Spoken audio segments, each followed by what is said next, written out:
Bienvenidos amigos y amigas al capítulo 3, pero de la cuarta temporada de Ciudadanos en Línea. Esta reunión que ahora es de carácter mensual, este año 2023, porque igual cada temporada nos gasta un poquito, en fin, pero hacemos las respectivas pausas y volvemos. Y como sabemos que este año iba a ser un año así, lleno de información, lleno de noticias, entonces dijimos, vamos a hacerlo mensual nomás para irnos lentito por las piedras y poder entonces masticar de un programa a otro todas las cosas que pasan y de las cuales no siempre podemos contarles, pero esperamos que sí, en cada programa, abordar los temas más importantes, más interesantes, no solo desde el punto de vista de la información, sino también desde el punto de vista del análisis. El análisis, el comentario siempre oportuno, inteligente de nuestros panelistas.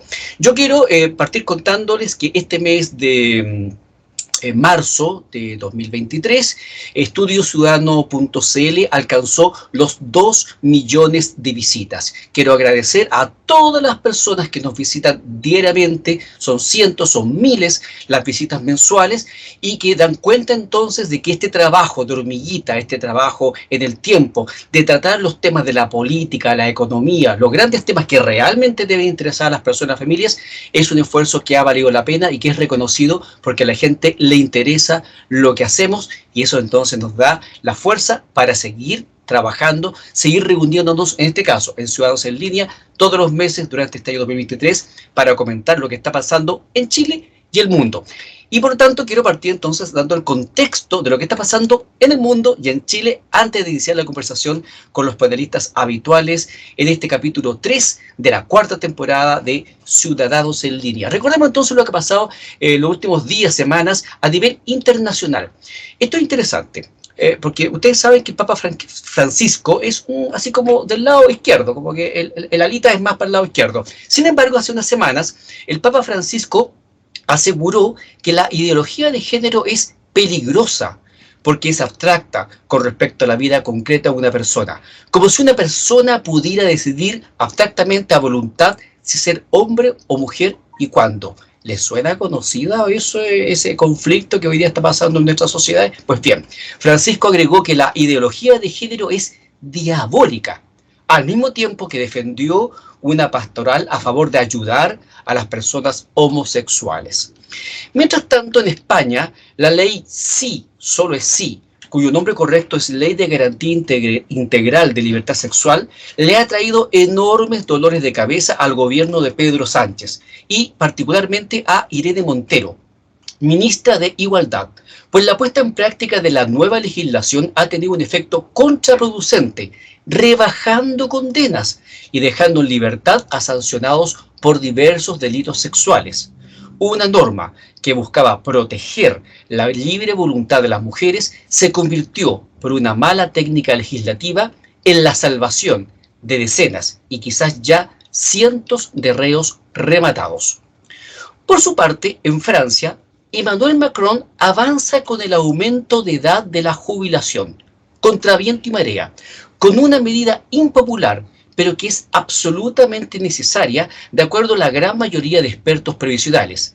El aumento sostenido de la perspectiva de vida obliga a aumentar, en el caso francés, de 62 a 64 años la edad de jubilación y de 42 a 43 los años de ahorro previsional.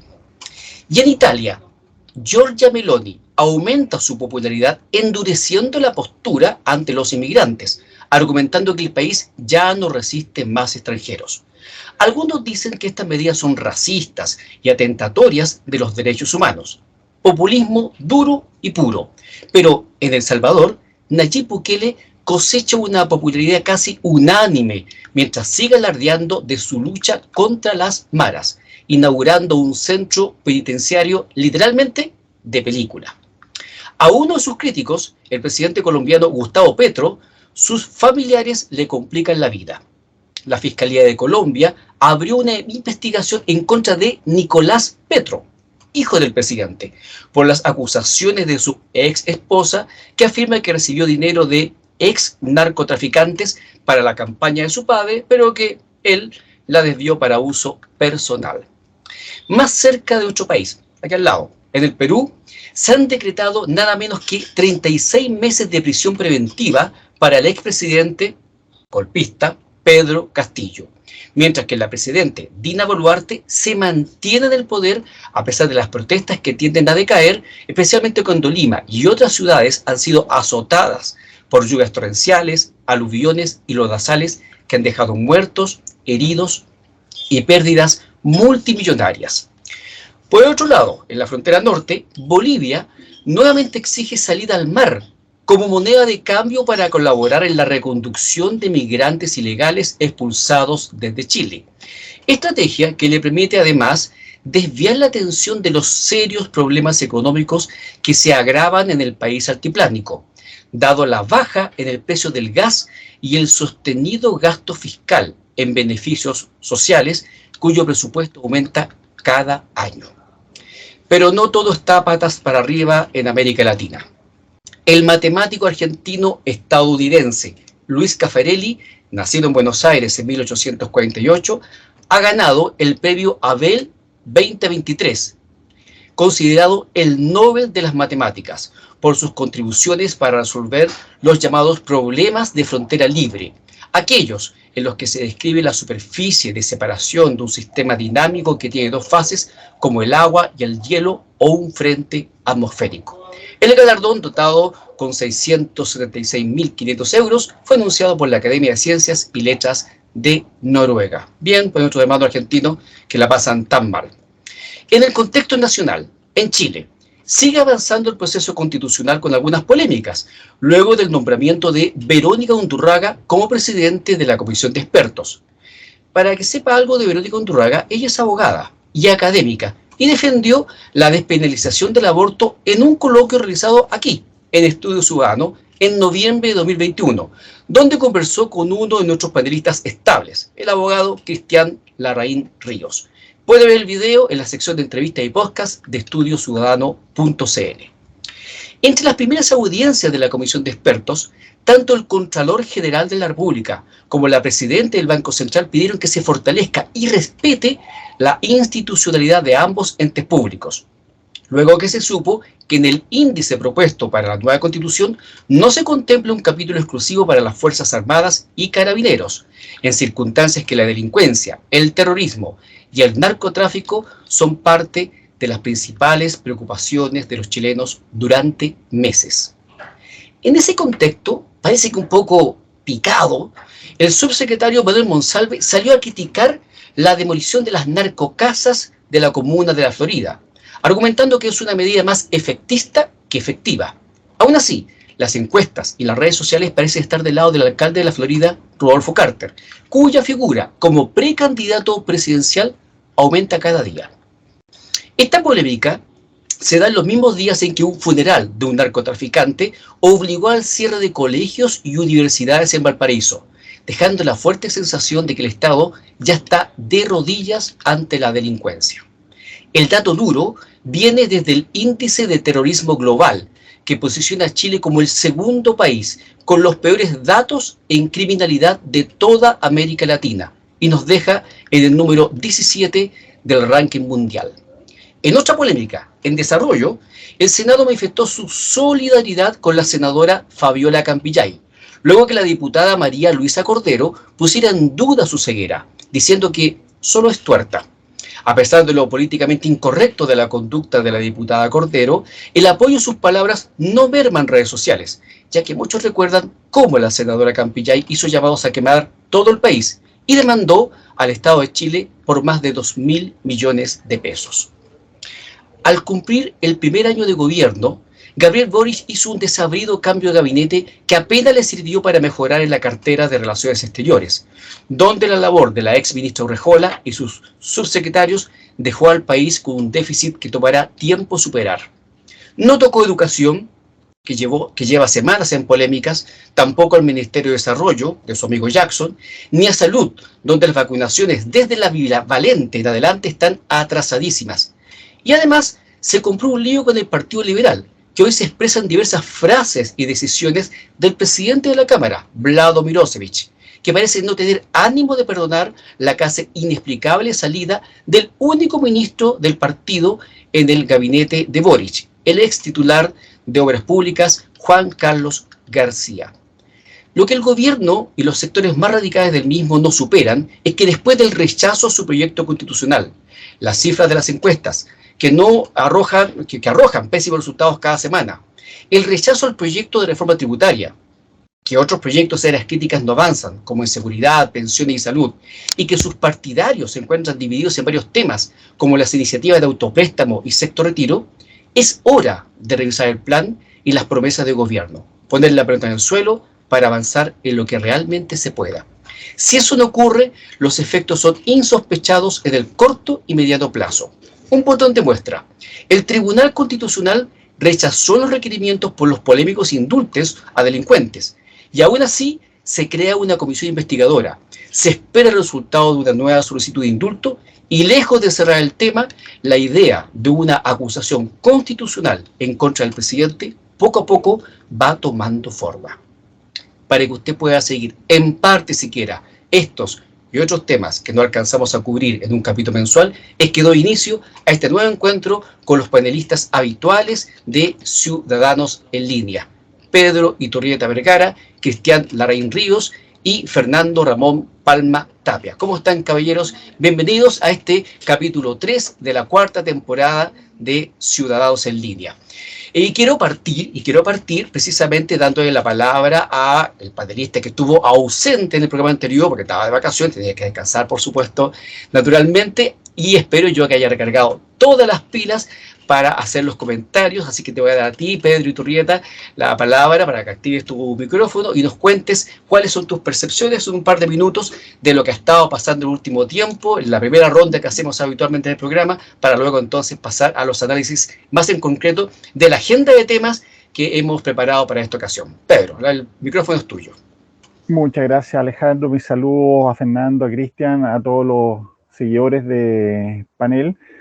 No olvidar mencionar también la situación con la cual partió el verano, que fueron los incendios forestales, que hasta la fecha no tenemos mayor información respecto al origen, pero que hacía suponer en parte importante que había una intención, no eran meramente casuales. Se prestó para diversos debates, conflictos, también estuvo la polémica de los conejos ahí con el ministro Montes, y lamentablemente dejó damnificados, y las noticias al respecto estaban señalando hace poco que la reposición de las viviendas de emergencia no estaba llegando según lo que había planeado el gobierno, lo cual nos hace pensar en una situación también de complejidad para esas personas a las cuales uno adhiere en su dolor y espera que puedan tener pronta respuesta.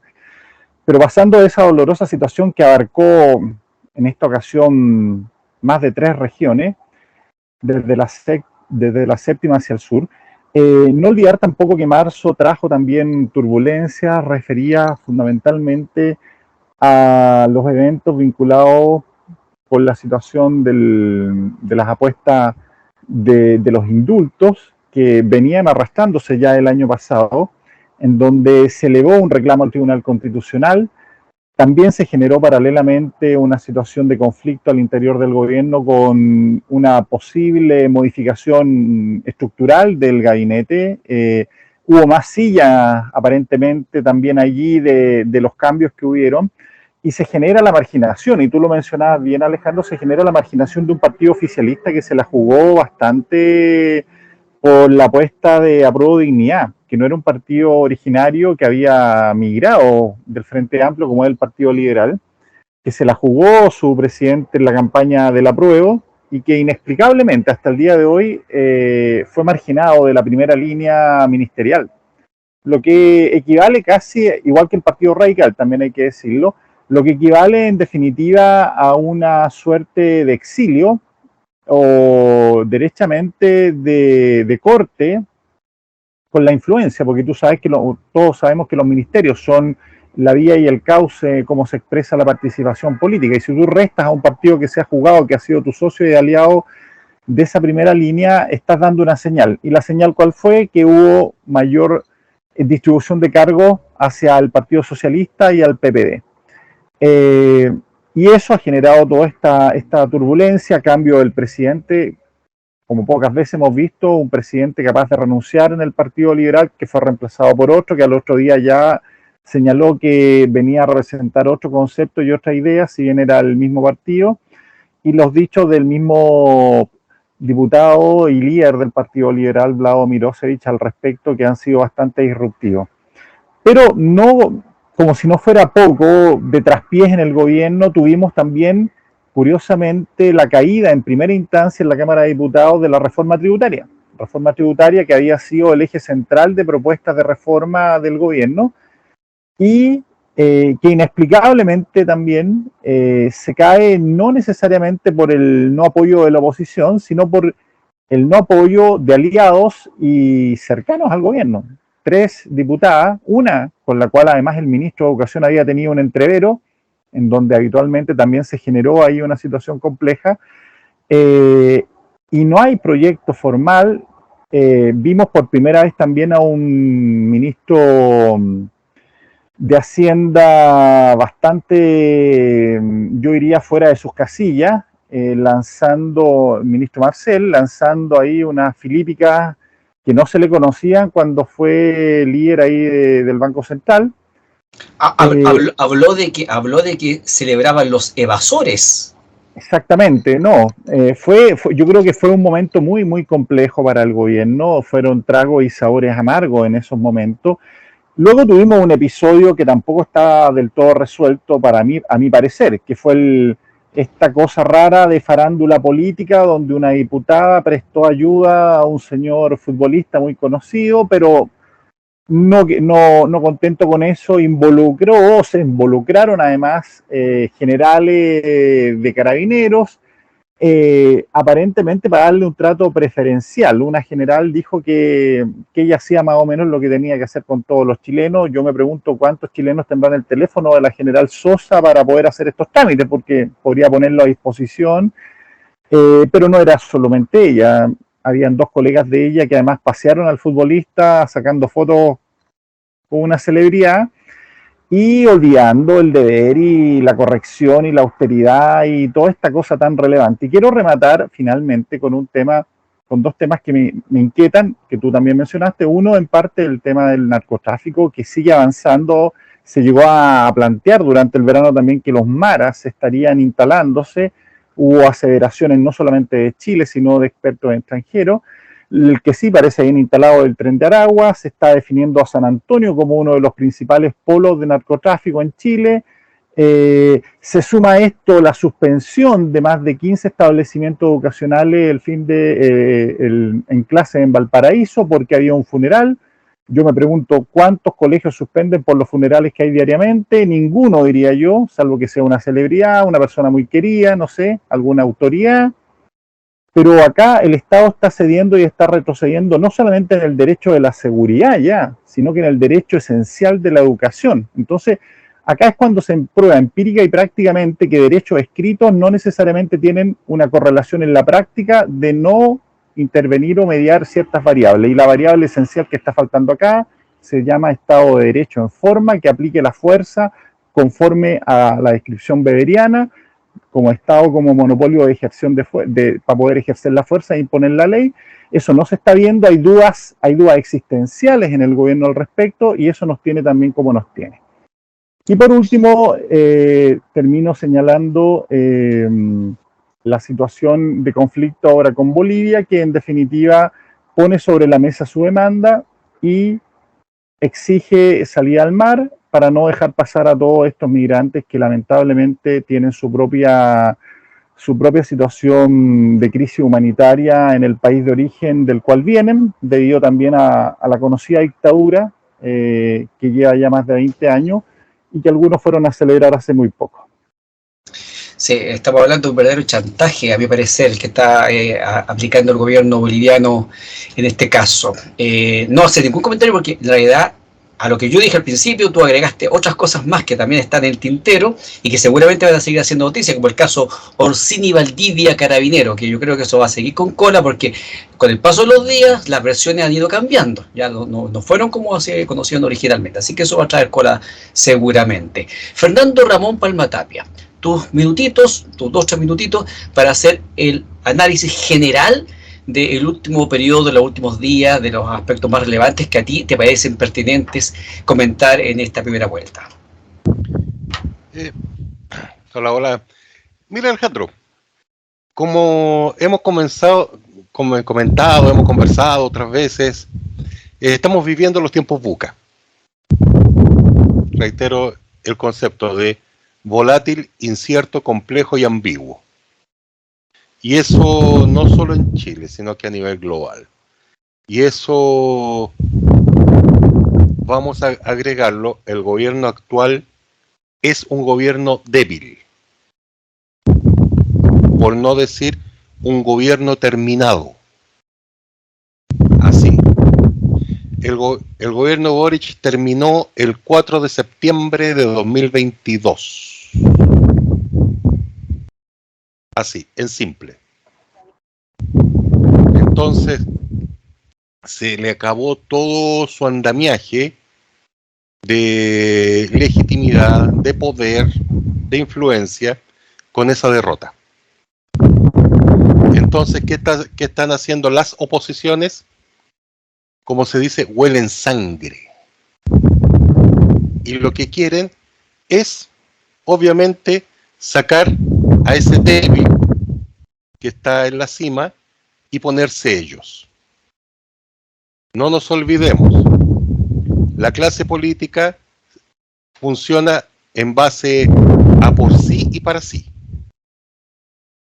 ¿Ya? Esos son sus objetivos. Ahí nosotros venimos a ser un colateral. Ahí, para ello, la ciudadanía somos un mal necesario. ¿Ya? Ahora, ¿cómo se refuerza más esta idea de VUCA? ¿Y cómo se entronca con lo anterior?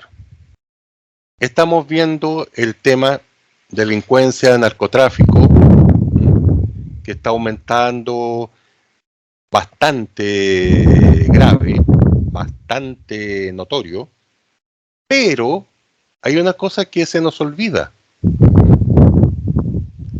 que al delincuente, al narcotraficante, no le interesa derrocar al gobierno, ¿ya? Sino que le interesa tener el control del territorio donde se halla. Entonces, a la comunidad, a los políticos, a la gente, a los expertos, se les olvida una cosa, que al delincuente, al narco, no le interesa derrocar al gobierno, sino que le interesa tener el control de su territorio. ¿Ya? Entonces, por eso pueden, digamos, coexistir. Porque se mueven en planos distintos. Claro, ambos están por el control de un territorio. Pero, mientras el Estado piensa que para tomar el control de ese territorio tiene que eliminar a la delincuencia, los narcos, todo eso. Pero al narco no. Tú quédate allá y yo hago lo mío. ¿Ya? Entonces, por eso, en este mundo caído, nunca vamos a llegar al ideal de delincuencia cero. Porque para los gobiernos, el enemigo no es el delincuente, porque el delincuente no busca derrocarlo, ¿ya? Y eso se va a reflejar en otro tema más, que lo publicó el diario electrónico Interferencia, que quedó a la escoba, que eran todos los seguimientos y los análisis de inteligencia de carabineros, en que ellos definían quién era el enemigo. ¿Y saben quién es el enemigo según la inteligencia de carabineros? El Frente Amplio. ¿Eso cuándo salió publicado, Fernando? Eso salió en enero 2022. Te mando el link. Ya, mándalo. ¿Pero de cuándo? ¿Enero de 2022? Sí. Hace rato ya, pues. Sí, no, sí, ya están. Sí, ellos ya están con los análisis. Si para ellos el verdadero enemigo es el Frente Amplio. ¿Ya? No los narcos. No los delincuentes, los motochorros, los sicarios, esos no son los enemigos a los que tienen que combatir. Lo cual demuestra que todavía están permeados con la doctrina de seguridad nacional, que todavía se hereda de la época de la dictadura. Ahora, otro ejemplo más, en que en este caso puntual Carabineros se manda solo, y lo que se habla siempre, en el último paro de camioneros. De hecho, recibieron las distintas prefecturas la orden del general director de que tenían que mover los camiones. Y no movieron ninguno. Así que dejo ese tema. Otra cosa que está relacionado con el tema de Tribunal Constitucional, que las oposiciones perdieron en su requerimiento de que querían que se declararan inconstitucionales los indultos. Y resulta que dijeron que no, que eran ajustados a lo que es constitucional, están ajustados a la Constitución. Y de hecho, en el mostrador entrevistaron a un exministro de la Corte Suprema para que diera su impresión acerca de este fallo. Y dijo que estaba correcto el fallo, porque actualmente el indulto que da el presidente es una facultad discrecional. Entonces, no necesita justificar. Está legalmente bien. Eso dice, claro. Está constitucionalmente bien. Constitucionalmente está bien. Entonces, para ello, y como comentaba este ministro, este exministro, tendría que haber ido a Corte de Apelaciones. ¿Ya? Tendría que haber estado en sede de Poder Judicial. Y resulta que si hubieran tomado ese camino son 7 u 8 años de proceso. Eso es lo que hubiese ocurrido.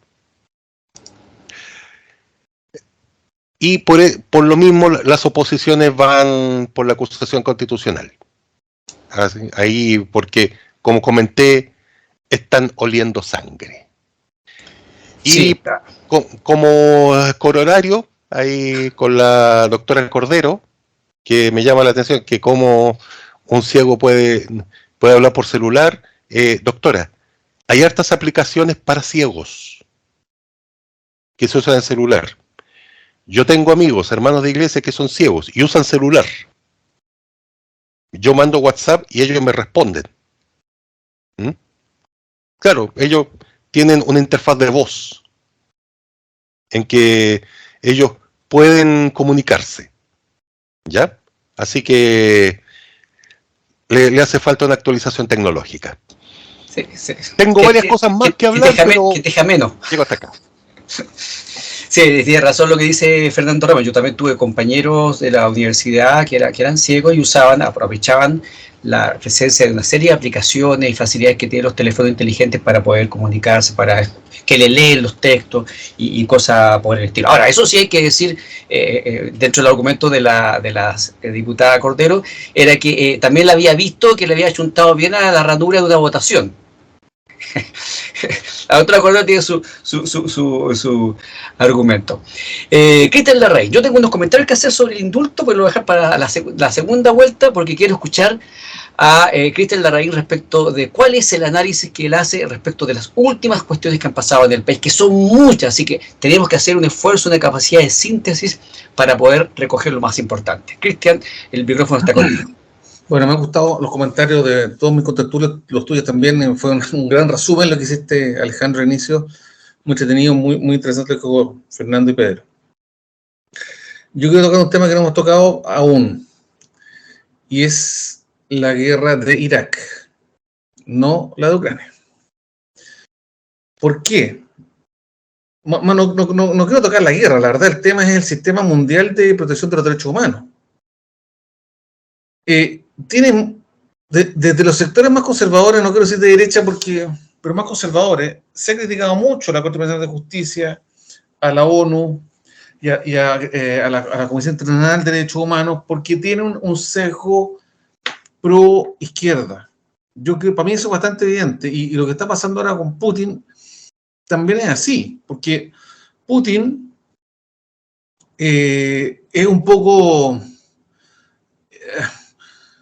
está fuera del esquema mundial, porque Rusia es Rusia y porque Putin es siendo un hombre de derecha, fíjate, o más o menos de derecha en lo que sería Chile, pero un hombre bastante desafectado de la comunidad internacional, y lo acusa la Corte Nacional de Justicia por unos casos de supuesta violación de derechos humanos por haber deportado a unos niños o varios niños ucranianos a Rusia. No tengo en detalle eso, pero ¿por qué lo relaciona con Irak? Si usted analiza la guerra de Ucrania, la comunidad internacional está horrorizada, me incluyo, porque Putin inició una guerra proactivamente, es decir, él inició la guerra, no es una guerra defensiva, sin resolución de los organismos internacionales y sin argumentos directos y claros, en mi opinión, para defenderse de un ataque de la OTAN. Bueno, pero ¿qué fue lo que hizo el señor Blair y el señor Bush cuando atacó Irak hace 20 años atrás? Fue lo mismo, y mucho menos. Porque ellos iniciaron una guerra que la sostuvieron durante 7 años, de la cual murieron decenas de miles de civiles, en las cuales fueron torturados prisioneros talibanes y abusados sexualmente, y eso está acreditado, y hay fotografías, y no hay corte internacional que los juzgue. Entonces, si los instrumentos internacionales de derechos humanos solo juzgan a los apátridas como Putin o a gente de derecha, conservadora, entre comillas, pierde prestigio. Fidel Castro, durante 60 años gobernó. Fidel Castro cometió el año 59 homicidios espantosos con su revolución. Impidió la libertad de prensa, la libertad de expresión, la libertad de asociación hasta el día de hoy en Cuba. Y nadie lo sanciona por los derechos humanos. Pol Pot, y murió sin ser sancionado. Pol Pot, no sé si ustedes lo conocen, un dictador camboyano que fue uno de los más atroces dictadores de la historia en un periodo corto de tiempo, pero fueron los marxistas más fanáticos que existió en la historia del mundo. Un tipo de un nivel de religiosidad frente al marxismo, destruyó el Estado camboyano, una ciudad de 2,5 millones de habitantes, la hizo desocuparla en una semana, o en 10 días. Desocupó la ciudad, argumentando que iba a ser destruida por tropas americanas, y obligó a la gente en 10 días a irse a vivir al campo. Murieron 600.000 personas de hambre, porque no tenían cómo alimentarse ni dónde vivir. Tampoco, y se murió de anciano. Ahora en el 2006 le iniciaron un juicio político. Mao Zedong. Ahora Maduro, Nicolás Maduro, el dictador de moda, que está acreditada por la ONU y la Corte Nacional de Justicia no. Entonces, encuentro que me da rabia, siento que hay una disparidad, porque ahora, al momento, a pesar de que las dictaduras de izquierda son tan malas como las dictaduras de derecha, pero en este minuto, habiendo más dictadores de izquierda, por lo menos en el ámbito que estoy hablando yo, no hay una acción fuerte de la Corte Penal Internacional en contra de esta gente. Eso me parece mal. Entonces, bien condenar a Putin por su abuso, si es que existieron. Pero tampoco, digamos, liberar a Estados Unidos. Yo de Estados Unidos tengo gran respeto como nación y como democracia, pero Estados Unidos es sumamente ambivalente en su política local que su política internacional. Su política local es un país sumamente democrático, pero su política internacional comete errores y abusos, y aquí hay uno. Cometió un tremendo abuso de poder y nadie le pasa la cuenta. Primer tema que quería tratar, no quería pasar por desapercibido porque pasa el tiempo acuérdense que el argumento para iniciar la guerra de las armas de destrucción masiva, que después se acreditó que nunca existieron. Y al destruir la dictadura de Saddam Hussein, que es una dictadura pésima, pero por lo menos controlaba las fuerzas internas dentro de Irak, se produjo, nació ISIS, se fue un desastre, de todo punto de vista, y ellos están sentados en sus casas cómodamente sin pagar ningún plato roto. Otro tema que quiero tocar, que quiero felicitar al gobierno. Curiosamente ustedes dicen, yo soy opositor a este gobierno y ferviente opositor, pero creo que el presidente está madurando, o el gobierno. Yo recuerdo que en algún momento en estos programas dije, cuando estamos en campaña presidencial, que yo pensaba que Gabriel Boric, en ese tiempo candidato, era inmaduro. Era una persona inmadura para el cargo y que no iba a poder gobernar bien porque es un hombre con poca experiencia que ha cometido pocos errores. Bueno, ha cometido decenas de errores y alguna vez en otro programa anterior los repasé, pero ahora pareciera que están actuando con bastante, por lo bueno, por supuesto con muchos errores también, porque son avances del proceso, pero respecto al litio y la manifestación y las últimas declaraciones que ha hecho la autoridad respecto de que para cerrar el litio tienen que asociarse con privados, es de un pragmatismo soberbio, fantástico. La verdad es que la obsesión del Partido Comunista por una empresa nacional del litio es una soberana tarambarada, si me acepta la palabra. Porque piensen ustedes que el Estado chileno invirtiendo prácticamente cero dólares. El año pasado el Estado chileno obtuvo $5.000 millones de retorno por el litio. No sé si se va a repetir, probablemente tal vez no el mismo monto, o tal vez sí, no lo sabemos, tal vez más, no lo sabemos. El precio del litio está subiendo mucho de precio. Pero es la forma de hacer esto. Se hacen concesiones. Hay algunas razones jurídicas por las que no entiendo muy bien, por las cuales el tratamiento jurídico de las concesiones para el litio no son las mismas que las del cobre. Pero en cualquier caso, lo que tengo que decir es que me parece bien que esté asentando cabeza, que esté siendo más serio su análisis. Ahora, con el sexto retiro y con el famoso préstamo de la AFP también, están tomando las cosas más en serio, están tomando esto con un poquitito menos de ideologismo, por lo menos a ratos. Yo no digo que esto haya pasado, pero siento un nivel de pragmatismo mucho mayor. Le faltó ese pragmatismo, tú lo dijiste, Alejandro, en la reforma tributaria, porque hay mucha gente que está indignada con la gente de derecha porque votó totalmente en bloque en contra, pero no se perdió por eso. No se perdió por eso. Lo que dijo el ministro Marcel, que yo he dicho aquí, lo reitero, que lo respeto mucho como ser humano y como profesional, fue una tontera, porque si efectivamente él estaba preocupado de que el proyecto separar, digamos, mejorar las normas, bajar la ilusión y la evasión, él tendría que hacer un proyecto específicamente para eso. No mezclarlo con los aumentos, el impuesto a los super ricos, las rebajas arancelarias, las pymes. Lo tendría que separar porque son cosas separables. Entonces podría haber tenido tal vez un gran éxito en materia de evasión o ilusión y no mezcló todo. Entonces, le falta pragmatismo, pero yo quiero tratar de ser objetivo. Uno nunca lo logra, ¿cierto? Pero por lo menos intentarlo. Y felicitar al gobierno por estos avances. Creo que la explotación del litio es un tema extremadamente importante y para el Chile inmediato, y me parece que es muy bueno que tomen el sentido correcto, que es explotar estos de privados, porque los privados son los que tienen las lucas, y son sobre todo los que tienen los conocimientos y la capacidad de administración. La gente del Partido Comunista cree que hacer una empresa es una especie como de, mira, tengo un gerente ya, tenés 100 millones de dólares. No, es sumamente complejo, se requieren grandes procesos y por mucho tiempo. Entonces, es mejor recurrir a empresas privadas. Y para terminar, me quiero colgar un poco el Tribunal Constitucional. Da pena el Tribunal Constitucional chileno, da pena, no creo que sea un organismo que esté prestigiado, ni mucho menos, pero sí creo que es necesario que exista. Yo no estoy de acuerdo con eliminar el Tribunal Constitucional. Se le pueden hacer modificaciones, tal vez hay errores políticos.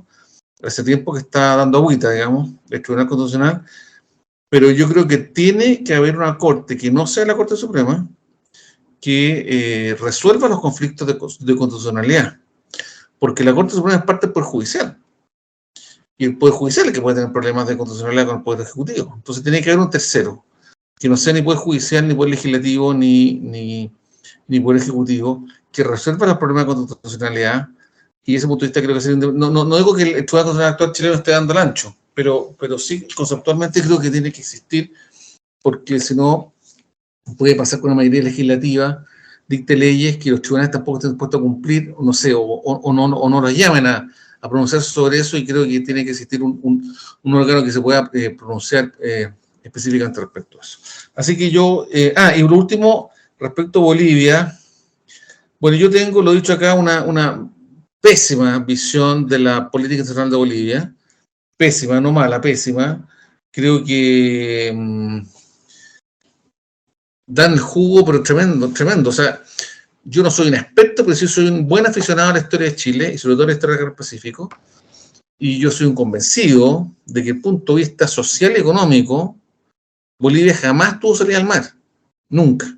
Jamás. Desde el punto de vista social y económico. No desde el punto de vista jurídico.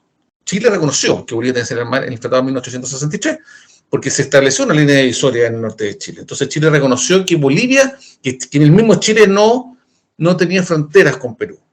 Chile, la frontera norte de Chile era con Bolivia. Eso está jurídicamente, yo no tengo duda.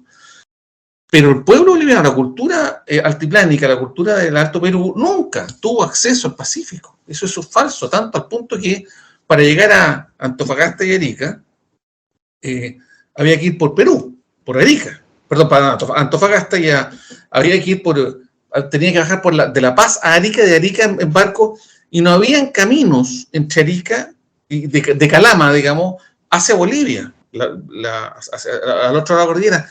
Eran caminos intransitables. Entonces, cuando dice que perdimos la salida al mar, jamás la tuvieron. En términos reales, el pueblo boliviano nunca ha sido pacífico. Es como decir que el pueblo chileno fue atlántico. Jamás fuimos atlánticos. Nunca tuvimos acceso al Atlántico real, la cultura chilena. Bueno, ¿por qué digo eso? Porque el pueblo boliviano, digo pueblo porque esto está en la Constitución, para allá el comentario, decidió poner la demanda marítima en la Constitución. Fíjate que lo único que falta, y creo que lo he dicho otras veces, es que la Constitución diga Chile. Porque dice, la demanda marítima es una reivindicación histórica y irrenunciable del pueblo boliviano. El Estado boliviano debe procurar luchar por todos los medios pacíficos para obtener la salida al mar. No está referido a Perú. No dice Chile, pero no está referido. Entonces, ¿qué haces tú, el Estado chileno, que tiene un tratado internacional vigente, que acá se ha ratificado en su legitimidad por la Corte Internacional de La Haya hace poco tiempo, y que el Estado, uno de los Estados suscriptores, en su Constitución pone una cláusula que lo invalida? Es gravísimo, y la gente no lo mide, pero es casi una declaración de guerra. Es como lo que pasó con Argentina en el Tratado del 78, cuando Argentina declaró que el laudo arbitral de su Majestad Británica era indisolublemente nulo, irremediablemente nulo, pero hicieron un fallo de un tribunal que los dos aceptamos. Bueno, aquí lo mismo. No me gusta la palabra guerra, pero lo encuentro insultante, y con eso termino, que un Estado, en muchos aspectos hermano nuestro, ponga en su Constitución, que la ponga en duda el contenido, o ponga a disposición totalmente contradictorias con el contenido de un contrato de un tratado vigente con Chile. Lo encuentro espantoso, y lo que hizo el presidente Arce hoy día es una tontera más, porque siguen creyendo que nosotros con esas dos cosas, que esa moneda de cambio que quiere, vamos a modificar el tratado de 1904, lo que es imposible. Efectivamente, es muy difícil que el gobierno chileno ceda, no porque Boric cada vez no quiera hacerlo, porque seguramente le daría mal a los bolivianos, pero no tiene el presidente Boric hoy día el apoyo que le permita tomar una decisión de ese tipo. Hemos tratado ya varios temas en esta primera ronda. Les cuento cuáles son los temas que nos están faltando, que teníamos preparado de antemano. Un poco más del narcotráfico, un tema que sigue siendo recurrente y que nos hemos enterado en la noticia en los últimos días, que aparecen más municipios y más alcaldes con conflictos financieros. Y no es un problema de administración que le falte plata, no, se roban la plata, hay corrupción, hay serios y graves problemas. La nueva constitución la tenemos como tema, pero parece que no prende. Prende menos que la idea del sexto retiro, donde la señora Pamela Giles, el PDG y otros están ahí haciendo un gallito con el gobierno. Y claro, el Tribunal Constitucional esta semana ha dado un ejemplo de que hay que realmente meterle mano, porque no puede ser, y esto da lo mismo, el lado de que usted sea, de derecha, de izquierda, en fin, no puede ser que el Tribunal Constitucional opere en base a las designaciones que hacen los gobiernos de turno, que es lo que ha pasado en distintos gobiernos en el último tiempo. Si queremos un tribunal constitucional de verdad serio, tenemos que preocupar entonces de que su composición dé garantías jurídicas a todo el mundo. Ya vamos a hablar un poquito, solamente con mi opinión sobre el tribunal constitucional, pero vamos a dar el corte, el primer corte, la primera pausa a este capítulo 3 de la temporada 4 de Ciudadanos en Línea, y volvemos de inmediato con estos temas para hacer un par de rondas más de conversación mucho más dinámica que la que hemos tenido. Vamos y volvemos.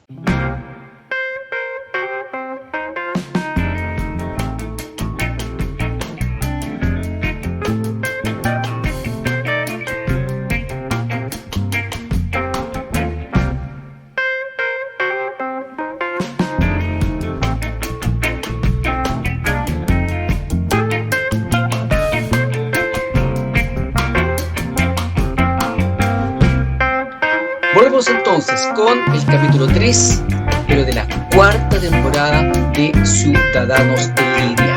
Estos ciudadanos de a pie que llamamos, que no tienen mayor influencia en lo que pasa en el país, no toman decisiones, pero que están ahí atentos, mirando lo que pasa, y que seguramente muchas de las cosas que ellos dicen en este programa a usted lo identifican. Y si no lo identifican, tal vez cuando usted los escucha, se entera de cosas que no tenía idea.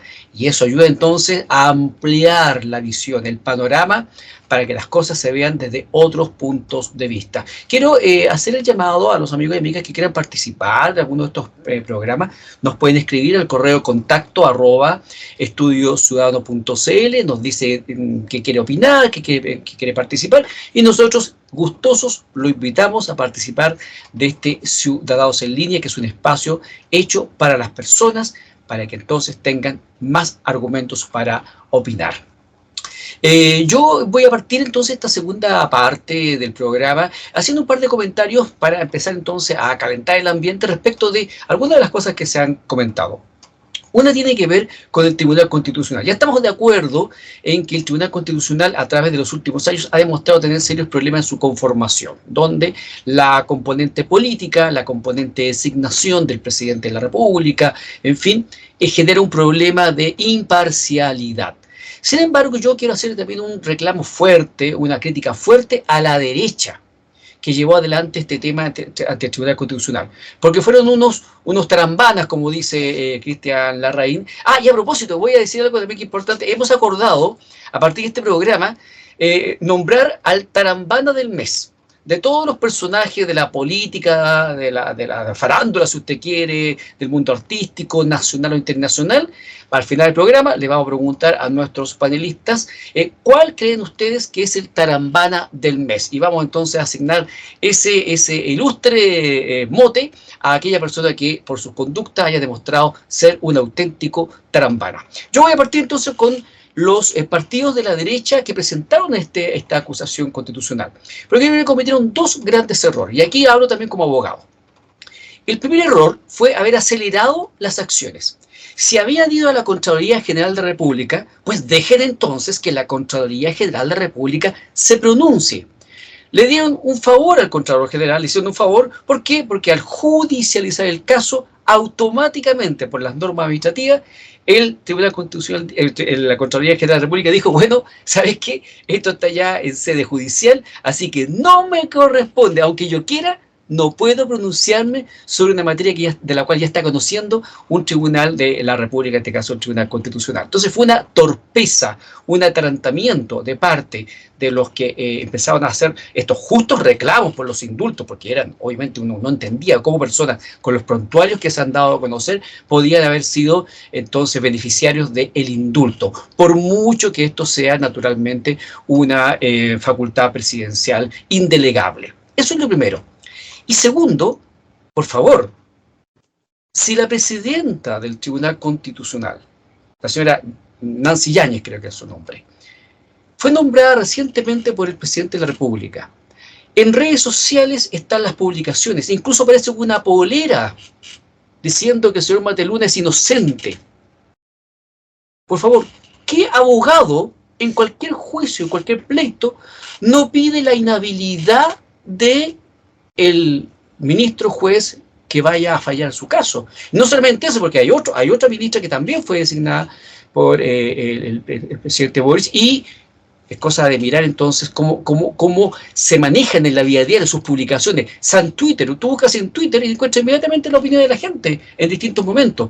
Por lo tanto, los abogados que llevan adelante esta situación deben haber pedido la inhabilidad. Como por ejemplo lo está haciendo el abogado que está pidiendo la declaración de inconstitucionalidad de la CAM, este grupo guerrillero, la coordinadora Arauco Valleco, que se las da de terrorista y que ellos están representando los legítimos intereses de los mapuches, puesto que no es cierta, porque el pueblo mapuche es un pueblo amistoso y trabajador.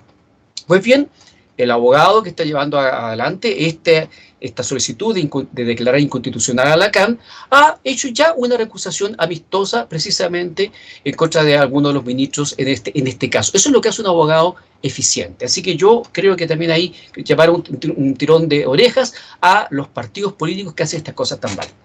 Muy de acuerdo. Y otro tema que yo quiero plantear, y ahí les devuelvo la palabra a ustedes, amigos, es el caso Cordero Campillay.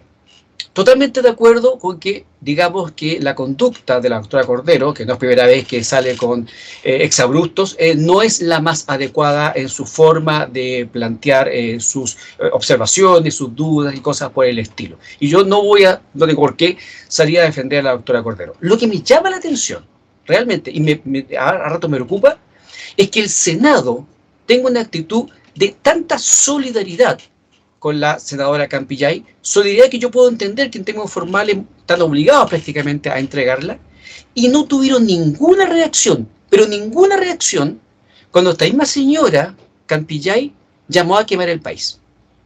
Yo creo que si queremos entonces que no haya exabruptos, que no haya gente que se pase de lista, que no hayan crímenes de odio, porque ahora se ha hablado de crímenes de odio, se habló de negacionismo, de pasarla a la Comisión de Ética, a la doctora Cordero, no sé cuál va a ser su futuro.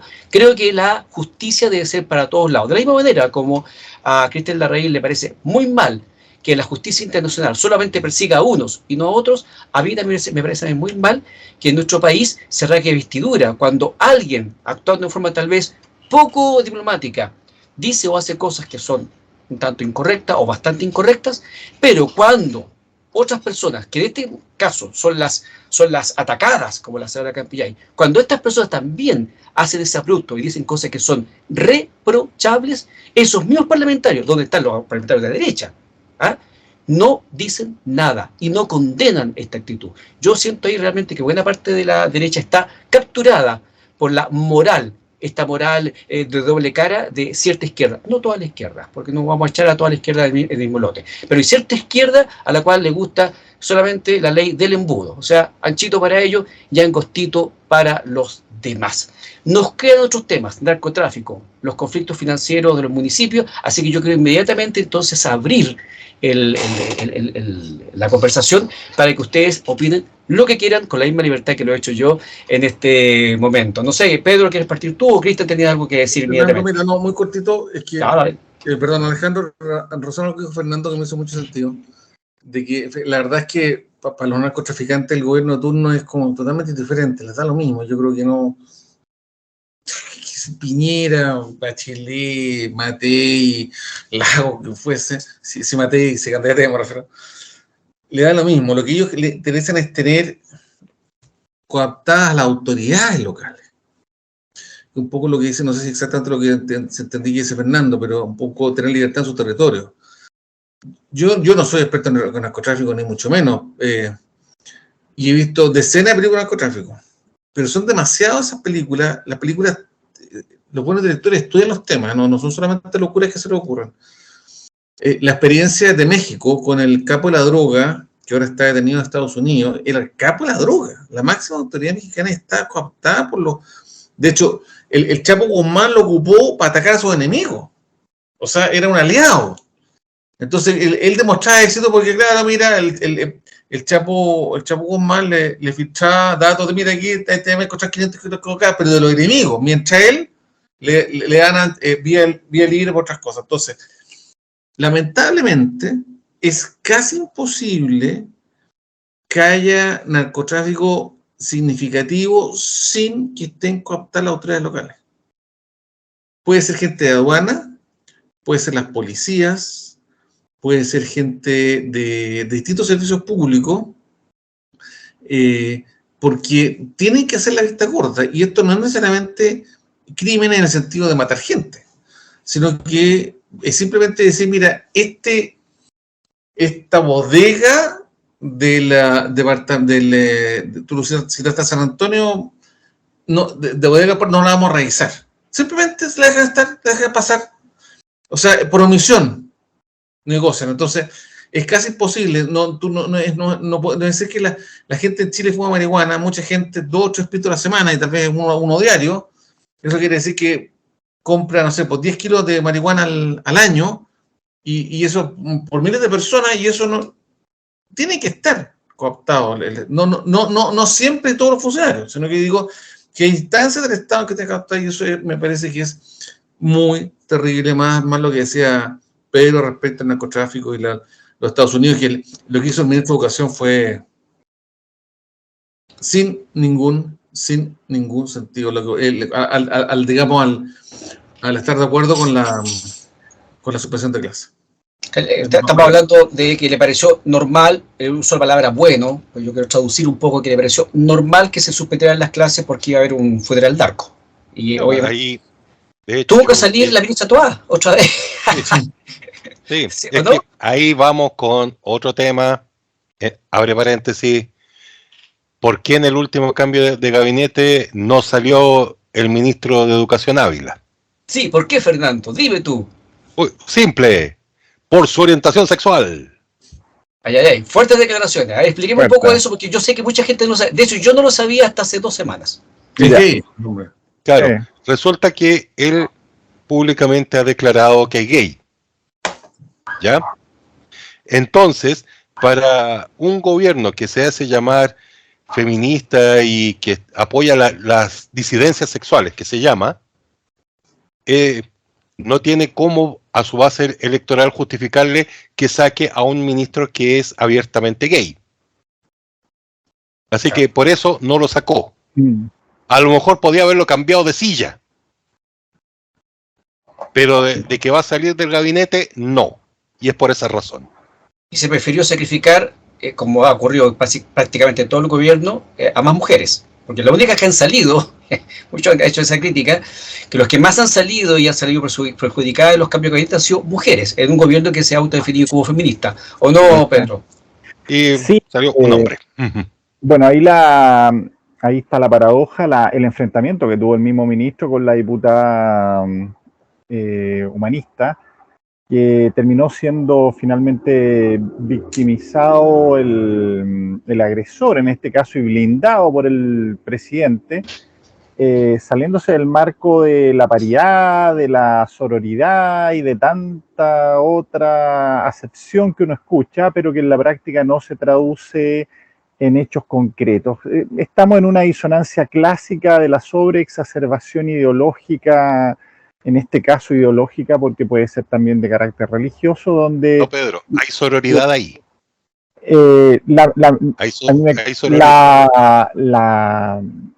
La diputada... Para los colectivos feministas. Sí, la diputada, y a propósito de lo que hablaban, sí, ahí te asumo completamente, Fernando, la diputada en cuestión que al final del día también termina marginándose de la votación de la reforma, fue pero funada, perseguida, ¿para qué decir Pamela Giles? Fue hostigada por un colectivo, voy a decir colectivo para no decir jauría, fue hostigada por un colectivo de manera bastante agresiva, y ahí es cuando uno extraña justamente estas reacciones tan emocionales como las que ve hoy día con razón respecto a la senadora Campillay. O sea, uno puede estar en favor o no de ciertas posiciones, pero no puede transformar la política en un acto de jungla, que ya viene hace rato yendo en ese sentido. Y luego nos extrañamos por lo que puede decir esta diputada Cordero. Pero yendo al tema del narcotráfico, yo tengo ahí, difiere un poco. Yo creo que el narcotráfico, si bien se sustenta en un Estado, ineludiblemente, por las razones que planteaba en parte Cristian, lo va corroyendo, lo va deteriorando y lo va subordinando. Y finalmente el Estado termina siendo más bien una carcasa, un armazón donde se despliega amplia y libremente el narcotráfico. Eso sucedió en Colombia con Escobar, Eso sucede en México con los diferentes carteles y en parte también inclusive en Estados Unidos. Lo que pasa es que Estados Unidos justamente hace un combate mucho más agresivo y decidido para que el imperio de la ley en definitiva y que podamos hablar de Estado de Derecho prime allí. Pero todo lo que dice en parte Fernando es verdad. Y eso demuestra que va socavando el Estado, va de partida cooptando a través del soborno a diferentes personajes, otras veces por la vía violenta, otras veces por el chantaje, por la amenaza y otras veces derechamente por la imposición de la fuerza, como son estos funerales, que funerales santos no tienen nada y donde hay demostraciones verdaderas desde fuegos artificiales hasta armas, poder de fuego, poder militar en definitiva, que supuestamente nuestra Constitución lo resguarda y lo reserva para las policías y las Fuerzas Armadas. Entonces, nuevamente uno ve, y esto es como para el aprendizaje general, que lo que se escribe a veces y lo que se predica y lo que se promete no es tan coherente cuando la realidad nos demuestra que hay poder de fuego real hoy día, donde hay ajusticiamiento, hay muerte, y donde la ciudadanía es la que se esconde, o si son los niños los que se esconden y se privan de estudiar, pero estos señores van tomando posesión. Entonces, efectivamente, no es solamente una suerte de convivencia inocua la que hay entre un narcotraficante y un Estado, es finalmente el deterioro y la subordinación del Estado en sí ante un poder superior, un poder que podría venir de las armas por el terrorismo étnico, identitarista, como ETA, como era el IRA en Inglaterra, en Irlanda, como son los movimientos hoy día que están en el sur, o en este caso por el poder de fuego de armas basada en el negocio y el comercio de las drogas. Es un tema complejo, pero un país no puede pretender que va a tener una vida civilizada conviviendo con un enemigo y un adversario que lo va tarde o temprano a devorar. Y por lo tanto, ahí está también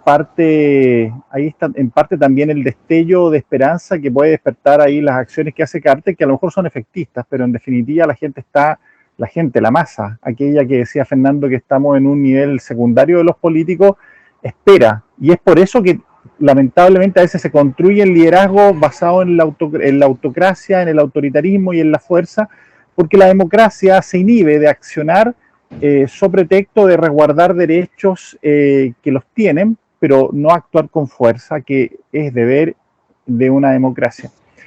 Y pasando a eso, los municipios han demostrado hoy día, en definitiva, haber superado toda norma ética, moral y de buenas costumbres, y haber atravesado una barrera que yo creo que tiene que marcar un antes y un después para poder reglar, normar o actualizar la administración y el control hacia ella. Sumado a la situación que ya conocíamos antigua en Providencia de los 7.000 millones, se han agregado los casos de esta compra con un sobreprecio en Santiago. ¿Para qué hablar de la casa con dinero acumulado en Paredes, sobreprecio en Vitacura? El alcalde de Ovalle, que acaba de ser también destituido, el mismo alcalde de Rancagua, y ahora creo que hay una presentación en Vitacura que va en la misma vía de la compra de un terreno para creo que un CEFAM, donde también habría habido una componenda con una inmobiliaria para pagar sobreprecio y luego hacer circular el dinero para un destinatario. ¿El periodo anterior o el de la actual alcaldesa? Creo que lo están haciendo los actuales concejales. No sé si es retroactivo o estaba en curso con la anterior y ahora llegó con la actual, pero eso es Las Condes, perdón. Sí, Vitacura no. No, Torrealba es Vitacura. Sería más reciente. Sí, el de Las Condes creo que es más reciente porque la alcaldesa creo que es su segundo periodo. Vitacura ya sabemos lo que pasó con Torrealba, entonces en definitiva... Bueno, chiquillos, nosotros hemos hablado muchas veces, yo quiero resaltarlo, que es la reforma del Estado. Fernando, hace mucho tiempo que en esta cuarta temporada viene insistiendo en el tema de la corrupción en la municipalidad. Yo le encuentro toda razón.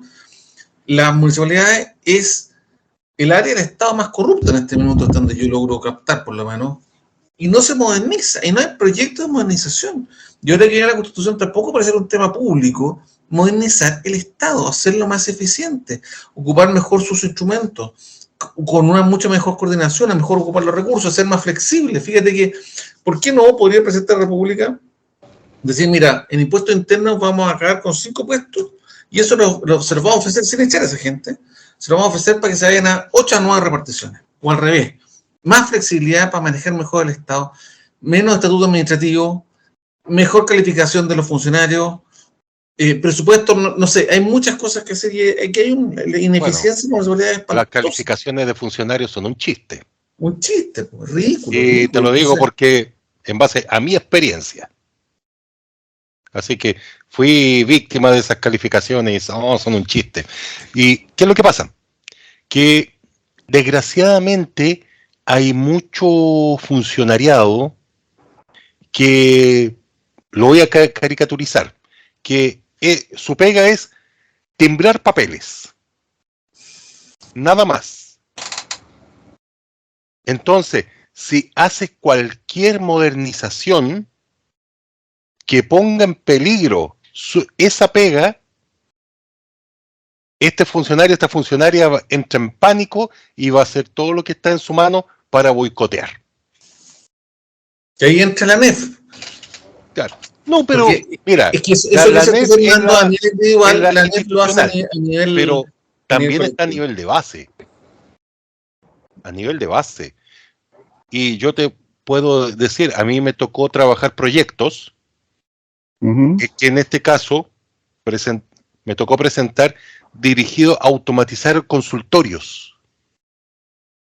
¿Ya? Y la idea era todos los consultorios de la comuna que tuvieran su base de datos en línea. ¿Por qué?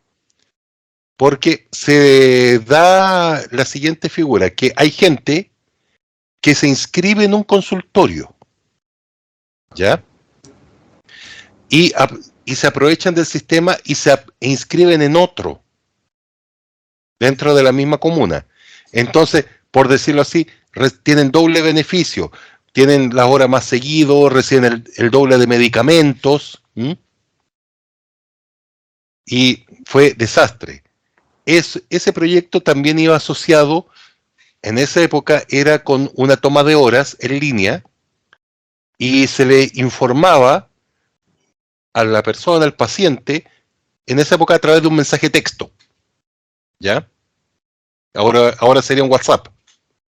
Pero la idea era que fuera en el horario normal, que yo le decía, evitemos que los pobres viejos se peguen el plantón a las 6 de la mañana, que se mueran de frío, que se mueran de hambre, que por ir a mejorarse se enfermen más. No, me eché funcionario encima. Así que, porque se interpreta que toda modernización es cortar gente. En parte es cierto. Pero resulta que a mí me tocó también en otro proyecto y me decían, pero vaya a sacar a funcionarios que atienden público. Sí. ¿Y qué voy a hacer? Los mando a la calle como inspectores. Listo. Ahí que fiscalicen. Vehículos mal estacionados, que los negocios que estén con la patente al día. Que en Chile faltan muchos inspectores en muchas áreas, entre países, claro. no solamente a nivel municipal. Entonces, la idea mía, yo le planteaba, sáquenlo de ahí. Y el tipo sigue con pega. Entonces, no ven eso, sino que, como se dice, Fernando, la zona de confort. Lo que tú estás diciendo, yo lo relaciono con la reforma tributaria. Tuve una discusión por WhatsApp con un amigo que apenas se rechazó la reforma, él es más bien Frente Amplio. Me dijo, ¿qué pensás? Está indignado. Y yo le dije, yo estoy de acuerdo con el rechazo. ¿Pero cómo? Mira, le dije, yo estoy de acuerdo con el rechazo porque yo intento ser pragmático. Yo tengo ya 56 años y de ideologismo ya estoy agotado, los propios, los de mi sector como los de la izquierda. ¿Por qué? Porque evidentemente una reforma tributaria es en función de un segundo objetivo. La presidenta Bachelet, me acuerdo cuando hablaba de las grandes reformas, de la reforma tributaria como si sí misma fuera una reforma. La reforma tributaria no es nada. Es solamente para algo. Bueno, llevamos creo que 8 reformas tributarias en 30 años. No sé, no tengo un número exacto, pero Piñera hizo una, Bachelet hizo una, Elwin hizo una, este señor quiere hacer, el presidente Boric quiere hacer otra, no sé si Lago hizo alguna. Y tal vez la tasa de impuestos en Chile es baja, pero no es el punto. El punto es que mientras no tengamos instrumentos de gestión del Estado para evitar problemas como los que dice Fernando, que son problemas reales, que a mí me suenan totalmente lógicos, no podemos seguir afectando la economía porque la economía no crece. Si el Estado fuera eficiente y los presupuestos públicos se ocuparan bien, un aumento de impuestos hasta podría ser más rentable la economía. Mira, a propósito de eso, Cristian Larraín, el año, estamos a 2023.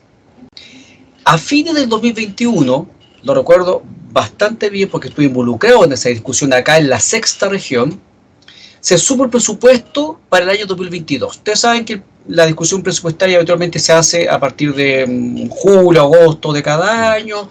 En septiembre, octubre ya está totalmente en la agenda porque hay que definir cuáles son las lucas para el año siguiente. Entonces, a fines del 2021 se armó una pelotera acá en la sexta región porque al gobierno regional se le había asignado una cantidad, ya no me acuerdo, pero estaban todos enojados, todos. Y aquí nuevamente aquí es como una crítica que le hago también a la derecha. Sector con el cual yo en general trato de identificarme. Todos, prácticamente. No hubo ninguna palabra incidente, excepto la mía, que yo en ese momento tenía vínculo con un partido acá de la zona, no me acuerdo si era candidato a Core o ya había sido, pero todos alegando porque a la sexta región no se le había aumentado más el presupuesto regional. Y mi argumento para oponerme a una solicitud de aumento era muy sencilla. Ejecuten bien y después hablamos si falta plata. Obvio. ¿Qué pasó, estimados contertulios? Llega diciembre de 2022. Bueno, la verdad que antes ya se sabía que el presupuesto regional estaba subejecutado. Tanto fue así que el gobierno regional tuvo que llamar, por ejemplo, alguna de las medidas nomás, hubo varias, a concursos extraordinarios del Fondo Nacional de Desarrollo Regional, esos famosos fondos que antes eran el 6%, después fueron el 7%, ahora para este año el 8%, tuvieron que llamar a concursos extraordinarios en diciembre, caballeros, de 2022, a organizaciones sociales de distinta naturaleza, para presentar proyectos financiados con el presupuesto 2022, pero que se están ejecutando ahora el 2023. O sea, esto es como esos gallos que tienen, como decía mi abuela, los ojos más grandes que la boca o que la guata. Po. Es que esos comilones que dicen que van a comérselo todo y cuando van en el segundo plato ya no pueden más. Bueno, así actuaron la mayoría de las autoridades regionales con esa discusión totalmente artificial, porque en el fondo había que salir diciendo yo estoy defendiendo los intereses de mi región al pedir más presupuesto. Pero resulta que después son incapaces de ejecutar el presupuesto como corresponde. Alejandro, escuché una estadística, no sé el origen, la escuché, por eso no sé si es un dato cierto, lo que escuché que por cada 100 pesos de tributación, 30 llegan a las personas que lo necesitan.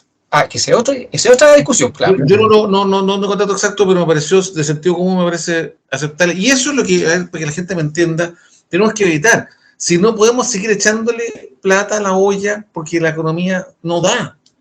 Entonces tenemos que racionalizar el Estado en el sentido más prístino, la palabra más bello, en el sentido de no echar gente, que podría haber también echar gente, pero reasignar, coordinar, lo que dice Fernando, saco personas de acá para que se vaya a inspección.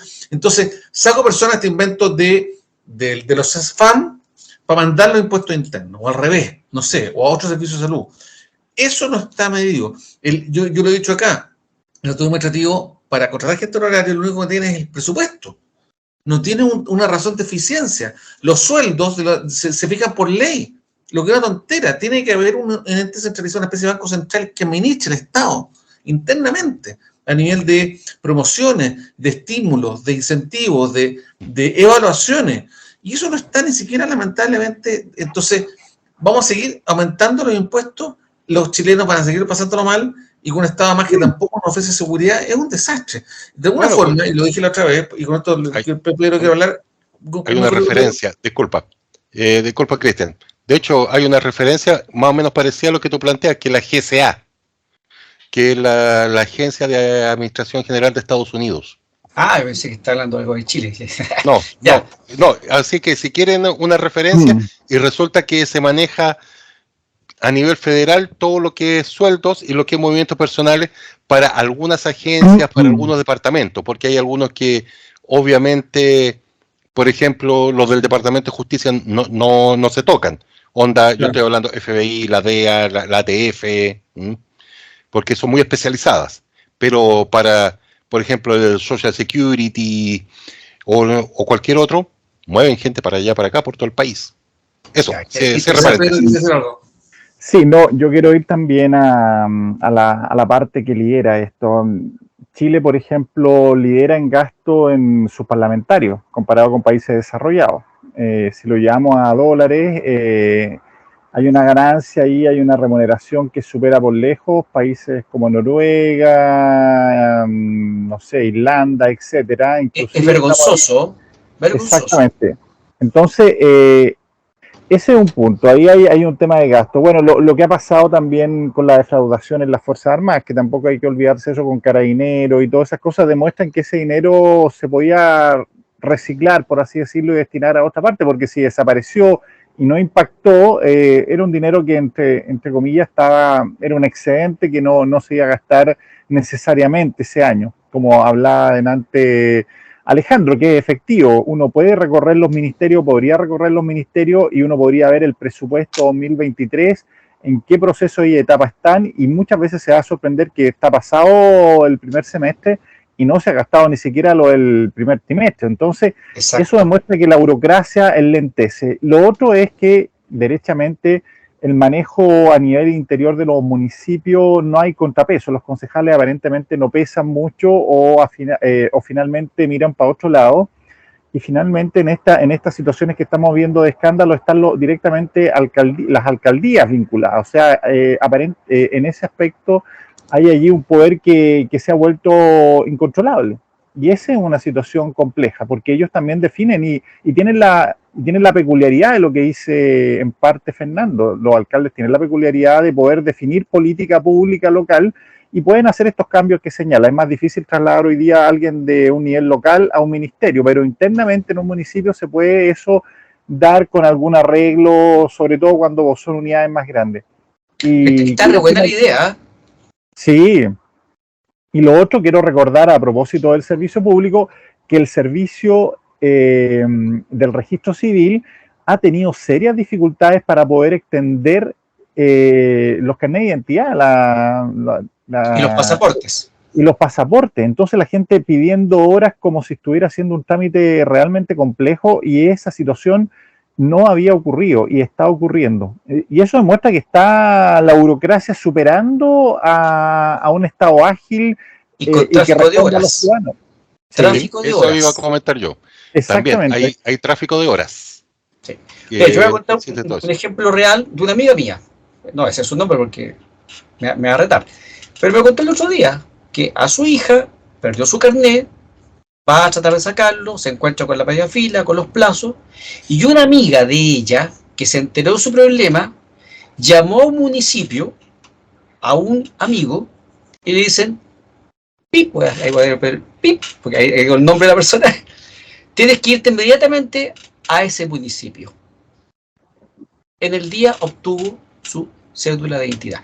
Ella no pagó, le hicieron un favor, pero eso demuestra la existencia de una red de tráfico de influencias. Es impresentable. Amigos, yo quiero hay una cosa, disculpa Alejandro, sí. Un dato para clarificarle un poco a Pedro respecto a los concejales. Por la experiencia, el concejal por sí solo pesa menos que un paquete de cabritas. No da de contratar nunca más en un municipio, Fernando. No, si yo ya lo tengo asumido. y ellos lo saben. El que tiene fuerza es el consejo, que es otra cosa. ¿Ya? En que tienen que estar los concejales de acuerdo y en una sesión, en una reunión, ahí en conjunto hacen tal cosa, tal o cual cosa. Eso es el consejo. Y eso porque... Claro. Supuestamente contrapeso al alcalde. Claro. Pero para lo administrativo, porque tampoco es importante que la gente sepa, un consejo municipal no puede sacar, aunque sea por unanimidad, a un alcalde de sus funciones. Tiene que recurrir a la justicia electoral, que es lo que le está pasando, por ejemplo, al alcalde de Rancagua, que está muy complicado. Fue noticia nacional nuevamente en los últimos días. Lo que se ha hecho en Rancagua y en otros casos, que los concejales interponen eso es lo recursos ante el Tricel para destituirlo. Exacto, ante el Tribunal Electoral Regional en este caso, ellos denunciaron todas las situaciones de irregularidades que han estado ocurriendo, e incluso luego de un informe de la Contraloría que ofició al Ministerio Público para que investigara si es que estimaba que habían hecho constituido delito, efectivamente eso ocurrió, y hace 2 o 3 semanas fue allanado el domicilio del alcalde, la oficina municipal, encontraron 8 millones de pesos aproximadamente en efectivo, que él explicó que esa plata era porque tiene una hija con una enfermedad muy complicada y necesita atenderla, y por eso necesita plata de efectivo. No sé si a la gente le creyó o no eso, pero está muy, muy complicada la situación del alcalde de Rancagua, con un juicio pendiente también en este momento ante el Tribunal Electoral. Entonces, pero también es importante decirlo, lo hemos comentado otras veces, lo que se demoran también los juicios es un problema, que un poco lo mencionaste tú delante, parece, Fernando, a propósito de lo que se demoran otros procesos en Chile, y eso también es injusto para todos, tanto para los creyentes como para los imputados, que los casos se extiendan en forma excesiva. Quiero plantearles, ya en el último minuto que nos queda, algunos nombres para nuestro premio del Tarambana del mes. A propósito de los temas que hemos conversado, si ustedes quieren agregar alguno o no, pero se los voy a tirar al tiro. A ver, yo quiero poner como candidato al Tarambana del mes a los partidos de Chile Vamos, que actuaron tan mal en la acusación constitucional. Yo sé que estaban casi perdidos, pero creo que lo hicieron muy mal. Tenían una papita caliente a la cual le pueden haber sacado mucho más, punta, y creo que se lo farrearon. Ese es mi primer candidato. Manuel Monsalve, subsecretario de Interior, por agarrarse casi de picota con el alcalde Rodolfo Carter, que sabemos que tiene un equipo ahí detrás de que está trabajando para levantarlo como precandidato presidencial, a que nos vamos a mirar la suerte entre gitanos, de que aquí obviamente hay un objetivo político electoral, pero también él está tratando de hacer con las pocas herramientas que tiene algo, mientras que el gobierno, que tiene todas las herramientas, hace muy poco. Yo creo que Manuel Monsalve actuó como un tarambana al agarrarse de esta manera con el alcalde. Al contrario, lo único que ha logrado ha sido que el alcalde Carter siga mejorando su posición pública y el gobierno queda como un inepto. Ángel Valencia, el actual fiscal nacional, que se pegó un patinazo extraordinario. En la mañana diciendo que valoraba todas las cosas que se puedan hacer luchando contra el narcotráfico, esto fue hace un par de días, y en la tarde diciendo, con un comunicado oficial de la Fiscalía del Ministerio Público, diciendo que van a investigar la entrega de los antecedentes de parte de la Fiscalía con las narcocasas que estaban siendo investigadas al municipio de La Florida. ¿Qué le pareció que eso? Incluso el ex fiscal Guajardo salió diciendo estos días de que le parecía excesivo ese tipo de conducta. Y Rodolfo Carter acusó el golpe, dijo que esperaban disparos de los narcotraficantes, pero no una puñalada o un disparo por la espalda de la Fiscalía del Ministerio Público. Algo pasa ahí, creo yo que pegó un patinazo el fiscal nacional Ángel Valencia. Mario Marcel, por sus exabruptos cuando se rechazó la reforma tributaria, tratando poco menos que aquí ganaban los delincuentes, los evasores, aquellos que no querían contribuir al país a mejorar la situación social, un patinazo fuerte, malo. Luego le echó la culpa a la barba, se la afeitó, dijo que le había hecho de mala suerte. Yo a veces hago problemas con barba, sin barba, no depende de mí, la suerte, no depende de la barba eso, amigos y amigas. También quiero poner acá a la alcaldesa Iracy Hasler, que creo que también se ha pegado unos patinazos enormes con la compra de la clínica Sierra Bella, mostrando un desconocimiento de cómo operan estas cosas, y también una sinvergüenzura enorme de pretender hacer gastar al municipio de Santiago el triple de lo que valdría o a lo menos el doble, tal vez no el triple, pero a lo menos el doble de lo que costaría un inmueble para ese destino que quiere, que entremete también un destino bastante discutible. ¿Por qué los municipios tienen que tener clínicas? ¿Por qué los municipios tienen que tener farmacias? ¿Por qué los municipios tienen que tener colegios? Hay un tema que en el área del Estado donde hay más corrupción, un área posiblemente corrupta, la Universidad de Santiago, genera una clínica. ¿Te das cuenta las itinerancias de corrupción que hay con la niña, con los proveedores? O sea, eso va a ser un pago a favores políticos, pero la mitad del presupuesto. una chacra. Pamela Giles, otra candidata tarambana, que, a ver, uno se sienta en el palco, caballeros, a mirar cómo Pamela Giles le hace la vida imposible al gobierno. Y uno, secretamente, de aquí no va a salir, uno se ríe, realmente, disfruta la cuestión. Pero si uno nos ponemos serios realmente, ¿qué aporte realmente está haciendo Pamela Giles al prestigio de la política nacional? Yo realmente me gustaría que personajes como Pamela Giles y otros muy parecidos no fueran nunca representantes del pueblo a través de esta elección. Lamentablemente no depende de mí, pero creo yo que hay que llamar la atención respecto a este tipo de personajes. Y finalmente, alguien del cual no hemos hablado, pero que también representa la manipulación, representa la mentira, representa la falsedad, representa el aprovecharse de la posición. Paribet, y el famoso caso de los relojes. Realmente, mira, es un tema casi de farándula, pero es un tema delicadísimo. Estamos hablando de una persona que aparentemente ha traficado con relojes robados. Estamos hablando de relojes que tal vez se han robado violentamente en la capital nacional, Santiago, o tal vez del extranjero. Una persona que anda tirando cheques después sin fondos, a los cuales le da orden de no pago. Una persona que sin tener la necesidad de hacer ese tipo de malabares, los hace igual. Una persona que parece que toda su vida se ha dedicado a vivir de la labia, del grupo, de aparecer como un gurú que es necesario y que pareciera que tiene un gran influjo en personas que están a su alrededor, partiendo por su mujer Tonka Tomisic, que entre paréntesis estos días se ha dicho que va a ser citada a declarar como imputada en el famoso caso Relojes. ¿Le gusta alguno de estos personajes u otros para yo tengo una lección, dale, pero te faltó uno que el ministro Ávila, con lo que dijo respecto de los colegios ministro de Educación. Sí, perfecto, Ávila. Ya, ¿alguien más o votamos ya? Votemos. Votemos ya. ¿A quién le gusta a ustedes? No sé, yo tengo otra propuesta. A ver, dale. Porque como yo propondría en primer lugar a la doctora María Luisa Cordero.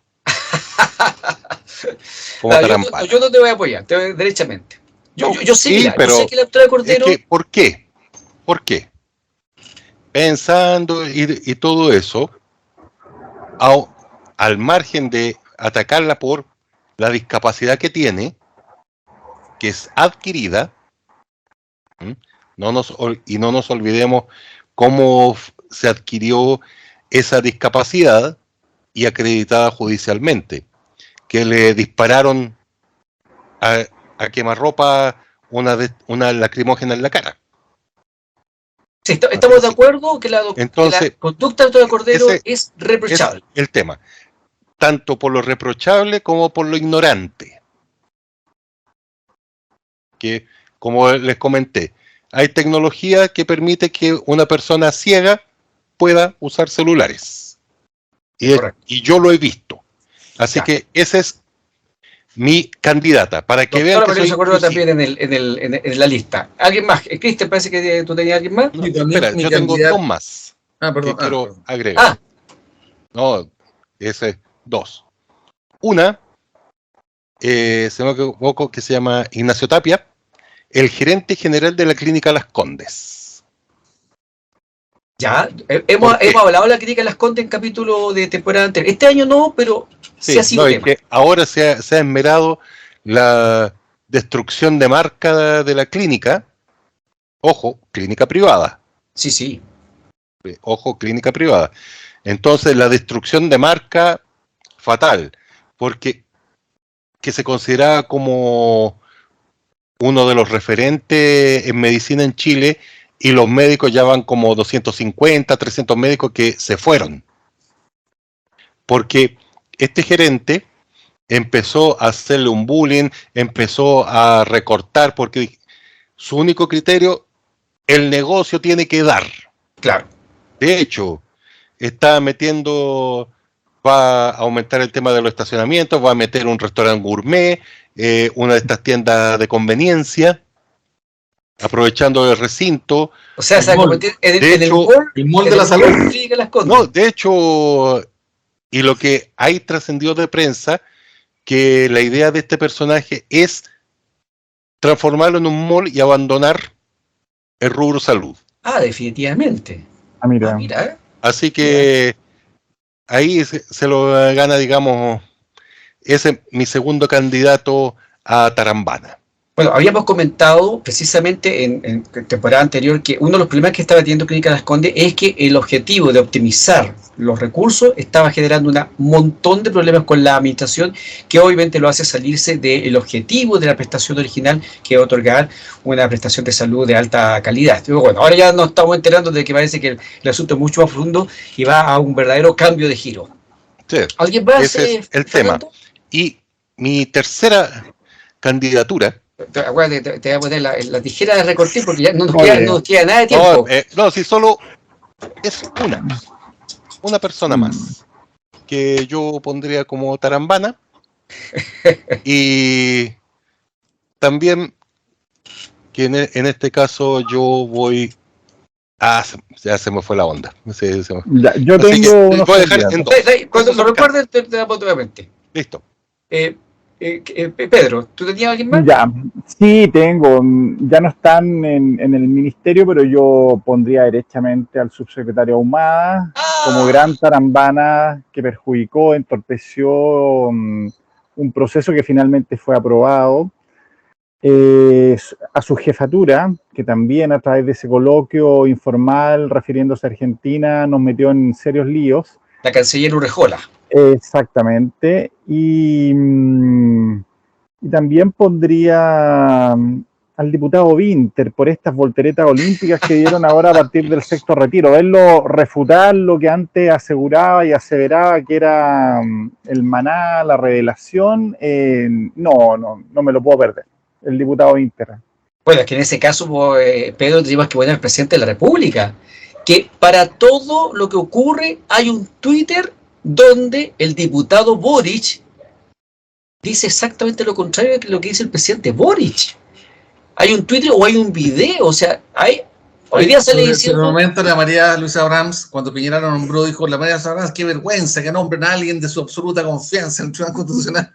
Por ejemplo, están las declaraciones del diputado Boric quejándose por el nombramiento de María Luisa Abrams por parte de Piñera. Fernando, ¿te acordaste del otro Tarambana? No, pero sí una cosa, y lo hemos comentado, que ¿cuántas volteretas tiene que darse el presidente Boric? Muchas más todavía. Seguramente. Muchas más, porque resulta que ahora está chocando con la dura realidad. La dura realidad es que personajes como, por ejemplo, la propia ministra Toá ha tenido que decir, ha tenido palabras diciendo, bueno, ya, pongamos de acuerdo qué es lo que realmente podemos hacer del programa de gobierno, porque si no, esta cosa se nos va prácticamente de las manos. Bien, ¿alguna votación? ¿Alguna? ¿Por qué? A ver, Cristian. Para mí, a pesar de que hay muy buenos tarambanas, el premio, es la no querida diputada Giles. Porque de verdad, insistir en una política nefasta para Chile, para su gente humilde, nefasta. La gente humilde no puede captar, no puede subir ingresos como sube la inflación. O sea, Chile se empobreció, la gente humilde se empobreció por políticas malas, estúpidas, mal fundadas como los retiros, y ella va con orgullo al sexto. Es realmente para mí la tarambana top. Te van a fundar los nietitos, Cristian Larraín. Fernando Ramón, ¿cuál es tu tarambana entonces? Bueno, mantengo a la doctora Cordero. Ya, la doctora Cordero también tiene un voto. Pedro Iturrieta. El subsecretario Ahumada. Un voto para suceder. Yo también voy a votar por Ahumada, realmente. Hincho, voy a decir algo incorrecto. Entonces no se dice en televisión, pero pucha que hinchó las pelotas. Realmente. Yo no podía creer lo que escuchaba cuando leía sus publicaciones, sus entrevistas. Una persona desconectada del mundo totalmente. Así que me alegro mucho que se haya ido junto con Urrejola y la subsecretaria, porque ahora se fue a otro ministerio, la otra subsecretaria, así que no le resultó tan mal. Oye, quedó estupenda esta sección de los tarambanas, me encantó. Porque por último, si no nos ponemos de acuerdo, por último, le hicimos un repaso, oye, son como 12 personajes. Sí, los vamos a dejar publicados ahí en el artículo para que la gente piense que sus conclusiones. Para hacerlo más rápido, vamos a tener que poner un candidato nomás. Sí, es Para que la hacerlo. mata da todos los días, pues Fernando. Sí, sí, Es pero prodigiosa, es Hay prodigiosa. material. no, sí, yo sé que la realidad se esmera Cierto, la en dar cosecha harto, es pero muy buena. La igual, que da es simplemente país. para acotar. Oye, Sí, para igual. terminar, hay un viejo refrán que nació un cura que decía que las personas somos dueños de nuestros silencios y esclavos de nuestras palabras. El Absolutamente. presidente Boric le está Totalmente de pasando acuerdo. eso. Le está pasando, es esclavo de todas las cosas que con Twitter. Perfecto. Macandú. Excelente con esa frase sabia de la sabiduría popular, de la sabiduría de nuestros padres, nuestros ancestros. Estamos terminando entonces este tercer capítulo de marzo de 2023 de Ciudadanos en Línea. Yo sé que no alcanzamos a tratar todo. Yo sé que no nos pusimos de acuerdo totalmente con el peor Tarahumara, que fue ahumada por un voto más nomás, pero hay otros que tenían mucho mérito también. Ojalá que no se nos aparezcan más adelante, porque puede que en una desaparezcan nuevamente en la misma lista y ahí no se van a perder entonces los votos seguramente unánimes de nuestro panel de Es que ser expositores tarambana es una vocación. mensuales. Sí, el Tarambana, vamos a ver que Lo lleva en la sangre. el Tarambana Hay de otros que oro, el lo Tarambana de profesan muy platino, bien. después, y Sí. todas esas cosas. Como en el otrora Festival de Viño que regalaban también chapitas, medallitas, gaviotas de todos los colores y metales. Muchas gracias, Pedro Iturrieta, Cristian Larraín, Fernando Palma, por esta grata conversación. Espero tenerlos a todos y algún invitado adicional que pueda tener en el próximo capítulo. Y a ustedes, amigos y amigas, los invito a mirar estos programas con comprensión, con amplitud de mira. A veces hay cosas que podamos decir que no le gusten a usted. Si hay cosas que no le gustan, avísenos, cuéntenos cuál es su opinión y le vamos a dar el espacio para que usted también opine. Porque acá no se discrimina a nadie, acá no se le quita el micrófono a ninguna persona que en términos más o menos correctos quiera expresarse. Muchas gracias por la atención y los espero en el próximo programa en el mes de abril de 2023, Dios mediante. Nos vemos.